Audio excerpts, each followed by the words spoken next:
Hi, this is Greg Anderson with the Hybrid Broker Podcast. I'm going to try something a little bit different. I'm committed to reading at least 12 books this year on personal development. That's my bare minimum. Ideally, it's probably double that, but right now, start with 12. I've been a little bit remiss, been spending a little too much time on social media, a little bit too much time reading Facebook things, and frankly, some of the stuff it's just a real huge waste of time. So, bought 5 books about a week and a half ago. So as of right now, it's about 2/3 of the way through January. So I am a little bit ahead of schedule. I got the first book that I read, or that I finished, was a book by a Navy SEAL named Jocko Willink, and the book is called Discipline Equals Freedom, a Field Manual Guide. And you can see he's a kind of scary, imposing looking guy. A little bit about Jocko. Jocko was a Navy SEAL. He served over in Iraq and Afghanistan. He was part of Task Force Bruiser. He was an author with a guy named Leif Babbitt on another book called Extreme Ownership, The Way of the Warrior. He's also has his own podcast called the Jocko Podcast. I first became aware of Jocko on the Tim Ferriss podcast, and I think he called him the scariest SEAL he's ever met, or scariest military man. And just to kind of put things in perspective, I think it's important to be incredibly respectful of people in the military. And then there's kind of this higher level of guys who are actually in combat, and then you have guys who are SEALs, Rangers, Special Forces, and Jocko's kind of at the top of that ladder. So he's a big, scary, imposing guy. His first book was written as more of a management guide, a lot of anecdotal things related to lessons that they'd learned, out in the field in the military. The second book is as it's called, a field manual. It's really more of a here, I'll show you some of the graphics. It's very lots of images, kind of halftone images, lots of topics. They're all relatively short, and so it's not War and Peace. It's a relatively easy book to read. Jocko has kind of a persona, and I think this book is essentially an encapsulation of the barrage of questions that he gets on social media. If you follow him, every morning he gets up at 4:30. That's part of the discipline thing, and he has an image of his watch. Basically that's kind of a very powerful collaborative accountability that every day he posts what time he gets up, and then there's some information about the workout. There's a tendency, I think, to belittle this work, and from the standpoint of it's relatively easy to read.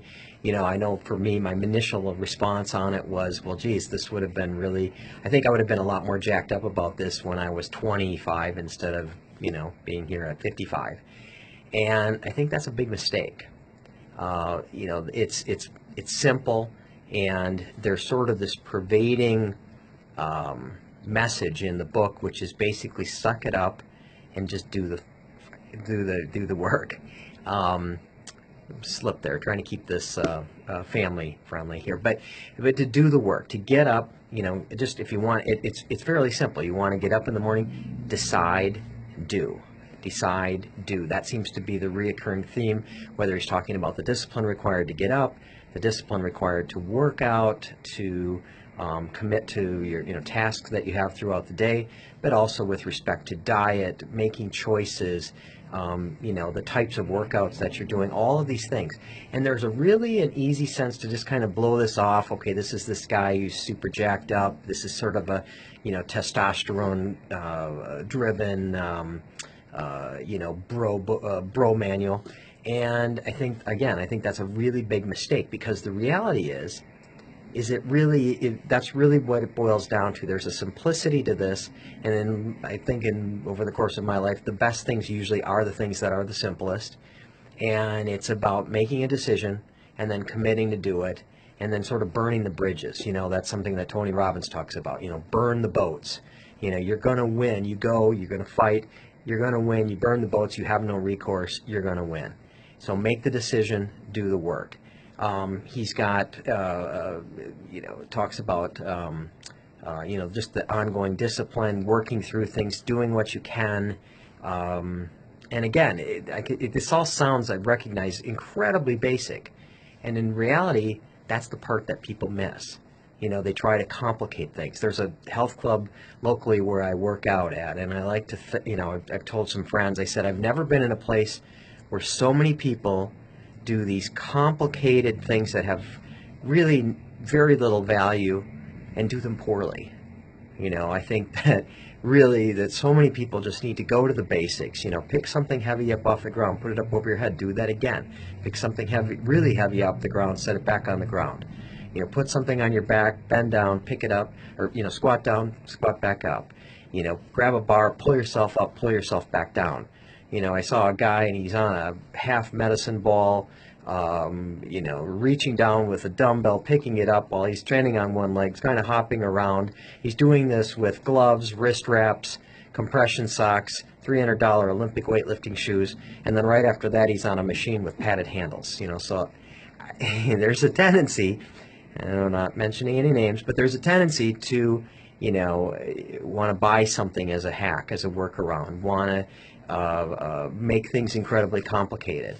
And so if you really want to get down to the bare truth of what it takes to be successful, then I'd highly recommend Jocko Willink's, Discipline Equals Freedom Field Manual.